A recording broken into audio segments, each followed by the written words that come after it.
So welcome my two honored guests, Gary Shteyngart and Etgar Keret. Our topic today is the question, is there such a thing as the Jewish family? You know, my parents are very nervous about what I write. My father always takes me aside and says, is this book going to be good for the Jews? You know.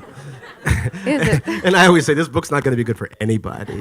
I remember that my mother had an operation, and the doctor said that she had to rest for a few days. And when we went down, to the car, there is this kind of shopping mall in the hospital. And she said, yeah, but we have to stop for shopping. And I said, no, you still you're bleeding.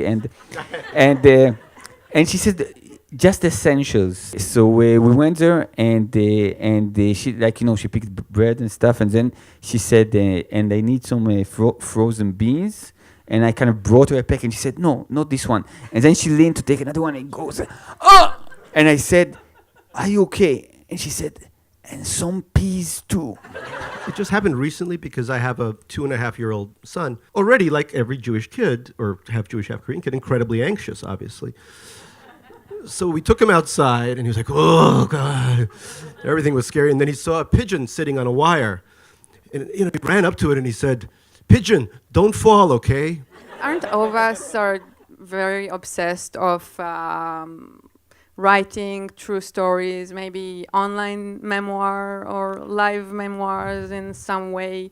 In America, writing a memoir, everyone writes a memoir. You have to, it's part of the contract of being a writer. Yeah, we love anything that's reality-based, I was at a reading in the University of Oklahoma, and this young woman raised her hand and says, excuse me, Mr. Shteyngart, Mr. Shteyngart, how do I know when a novel's all true? I mean, how do I know when a book's been fictionated? That's what she said.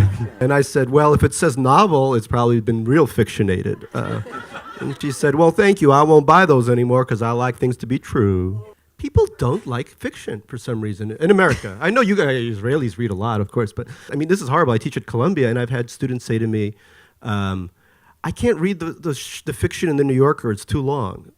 Edgar, many people told me that I have to ask you, why did you decide not to publish this book in Israel? I think that in the Israeli standard, a lot of the stuff that I write here would be considered both as boring and as whining.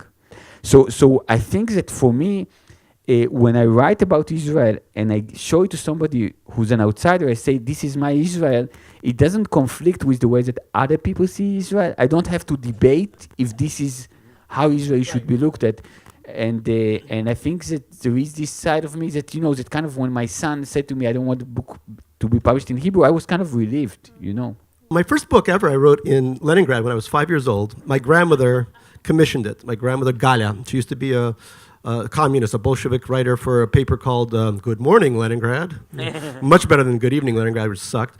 And when I was 5, she said, can you write a book? And I said, why? And she said, I'll pay you cheese. I love cheese. And so I wrote a book called Lenin and His Magical Goose, which is about Lenin meets this magical goose in the 1920s, and they invade Finland and try to create a socialist revolution. But then we find out the goose is Menshevik, Lenin, of course, is Bolshevik, and then Lenin eats the goose for political reasons.